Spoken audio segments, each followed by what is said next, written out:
মহারাজের জয় হোক। এসো মহামন্ত্রী। শুভ সংবাদ মহারাজ। ওই রাতে জন্মানো বাচ্চাদের মধ্যে এখন কেবল 2 জন বালক বেঁচে রয়েছে। কাদের? এক রামনেত্র যাদবের আর দ্বিতীয় নন্দরায়ের। কাল সকালে পুতনা নিজের কাজ সমাপ্ত করেই ফিরে আসবে।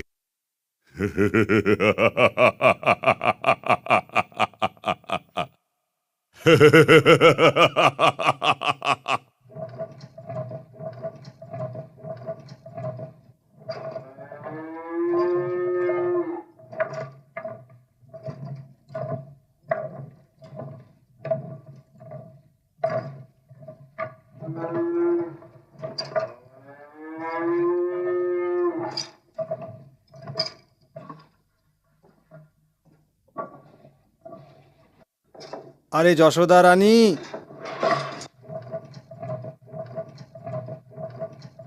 আরে ও কানাইয়ের মা,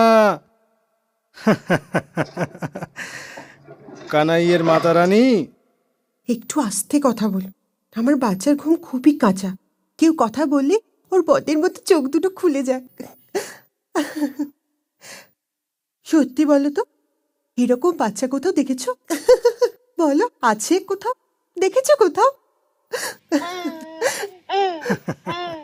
আরে দেখবই বা কি করে, তোমার ছেলের মতো ছেলে জন্মেছে কোথাও? হ্যাঁ, তুমি জানো যশোদা, শুধু আমি কেন, সমস্ত গোকুল গ্রাম ধন্য হয়ে গেছে ওর আশাতে। ব্যাস একটু বড় হতে দাও, আমি তো মাখন খাওয়াবো কানাইকে।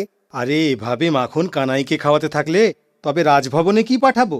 জানোই তো, রাজভবনের খাজনা বাকি আছে আমাদের উপরে। রাজভবনের জন্য আরো মাখন যদি লাগে তবে আরো গরু পুষতে হবে। হ্যাঁ,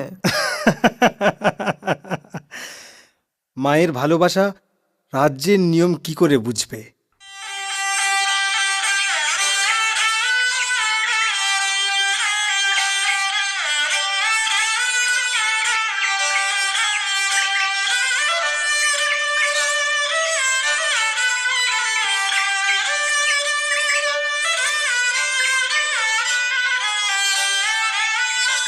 নন্দরায় মশাই,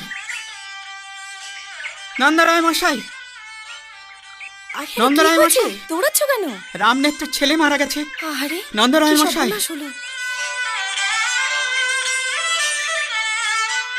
নন্দরায় মশাই। কি ব্যাপার ভাই? রামনেত্রের ছেলেও মারা গেছে। ওর কি হয়েছিল? ওই একই কারণ, দুধের মধ্যে বিষ। এটা কিরকম অঘটন ঘটে গেল? আচ্ছা তুমি চলো, আমি আসছি। আচ্ছা। কি হয়েছে গো? রামনেত্র ছেলেটাও মারা গেল। এ কেমন মহামারী হচ্ছে কানাইয়ের বাবা? এক এক করে তো কানাইয়ের বয়সী সব বাচ্চারা মারা গেল। ওর সাথে তো খেলবার জন্য বাকি কেউ। মহাভারত।